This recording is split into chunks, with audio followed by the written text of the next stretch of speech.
प्रस्तुत पाठ में यश के महत्व को बताया गया है, जो अपने सुख और स्वार्थ को छोड़कर कल्याण के लिए कार्य करते हैं। वे हमेशा यश रूपी शरीर से लोगों के हृदयों में जीवित रहते हैं। जो अपने स्वार्थ की चिंता करते रहते हैं, वे जीवित रहते हुए भी मृत के समान हैं। अतः मनुष्य को सदा यश प्राप्ति के लिए अच्छे कार्य करने चाहिए। गंगा किनारे मार्कंडेय नाम के कोई मुनि रहते थे। उनके गुरुकुल में बहुत से शिष्य थे। वासुदेव नाम का शिष्य उनका प्रिय शिष्य था।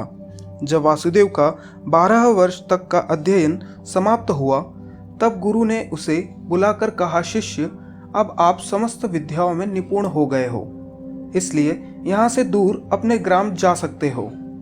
जाने से पहले तुम्हारे द्वारा द्वारकापुर के देवराज के घर को देखकर आना होगा, किंतु गृह के अंदर मत जाना। वासुदेव उस दिन ही द्वारकापुरी के लिए चला गया।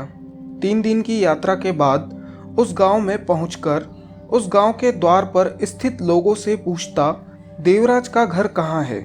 व्यर्थ में वहां क्यों जा रहे हो? इस प्रकार उपेक्षा से बोलते हुए उन्होंने देवराज का घर बता दिया। आगे जाकर उसने कुएं से जल निकालती हुई महिला से जल मांगकर पीते हुए पूछा, देवराज का घर कहाँ है?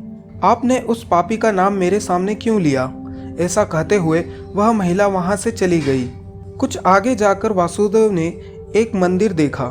वहां प्रसाद के रूप में भोजन वितरण चल रहा था। बहुत अधिक भूखा वासुदेव लोगों की पंक्ति में बैठ गया। भोजन के समय अपने पास में बैठे किसी व्यक्ति से वासुदेव ने पूछा, देवराज क्या कोई अधिक धनी है? तब पास में बैठे व्यक्ति बोला, धिक्कार है तुम्हें, भोजन के समय उस पापी का नाम याद कर रहे हो। ऐसा कहते हुए वह भोजन छोड़कर उठ गया। यह देखकर खाना परोसने वाले ने वासुदेव को अन्न और खीर नहीं परोसा। वासुदेव भूखा ही वहां से उठ गया। दूर से ही देवराज के घर को देखकर वापस वह 2 दिन बाद गुरुकुल पहुंचा। गुरु ने उसे फिर कहा, रामनाथपुर जाकर रामदेव का घर जानकर आओ। शिष्य दूसरे ही दिन रामनाथपुर के लिए निकल गया। रास्ते के बीच में वह सोमपुर पहुंचा। वहां अपने घर के सामने खड़ी किसी माता से बोला, हे माँ, थोड़ा जल दे दो। जल देकर माता ने पूछा, आप कहाँ जा रहे हो? वासुदेव बोला, रामदेव के घर की ओर। वाह, वह प्रातः स्मरण करने योग्य है। ऐसा कहकर वह माता वासुदेव को प्रेम से अंदर ले जाकर भोजन आदि देकर सत्कार किया। वहां से निकलकर वासुदेव ने रामनाथपुर पहुंचकर रामदेव का घर कहाँ है किसी से पूछा। उसने भी सत्कार कर स्वयं आकर रामदेव का घर दिखाया। वासुदेव दूर से ही घर देखकर गुरुकुल लौट आया। 2 दिन बाद गुरु ने कहा, वासुदेव, तुम अब अपने घर जा सकते हो। जाने से पहले तुम देवराज व रामदेव का पूरा परिचय प्राप्त करना। इस आदेश के अनुसार वासुदेव फिर से द्वारका पहुंचकर देवराज के घर गया। देवराज का घर विशाल व वैभव से युक्त था। द्वारपाल ने वासुदेव को प्रवेश करने से रोका। अनेक बार प्रार्थना करने के पश्चात द्वारपाल ने अंदर जाकर वासुदेव के आगमन की खबर देवराज को बताई। क्रोध में ही बाहर आकर देवराज बोला, क्या तुम धन मांगने आए हो? मैं किसी को कुछ नहीं दूंगा। मेरे विश्राम को नष्ट किया है तुमने, यहाँ से चले जाओ। डांट कर उसे निकाल दिया। फिर वासुदेव रामनाथपुर पहुंचकर रामदेव के घर गया। रामनाथपुर का घर पत्तों से बना पुराना था।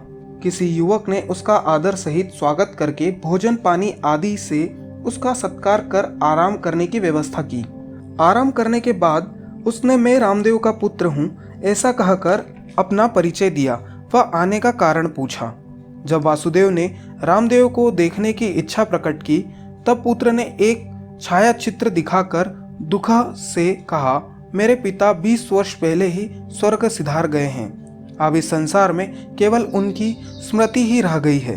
रामदेव ने गांव के विकास के लिए जो मंदिर, चिकित्सालय, विद्यालय, पुस्तकालय, धर्मशाला, उद्यान आदि बनवाए थे, वह सब वासुदेव ने देखे। गांव वाले रामदेव को गर्व से याद करते थे।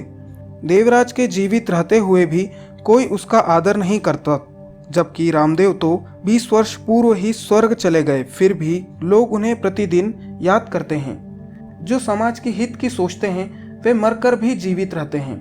जो केवल अपने स्वार्थ का सोचते हैं वे जीवित होते हुए भी मृत के समान हैं। यह जानकर वासुदेव मेरे द्वारा रामदेव का जीवन ही अनुसरणीय है, यह संकल्प कर अपने गांव को चला गया।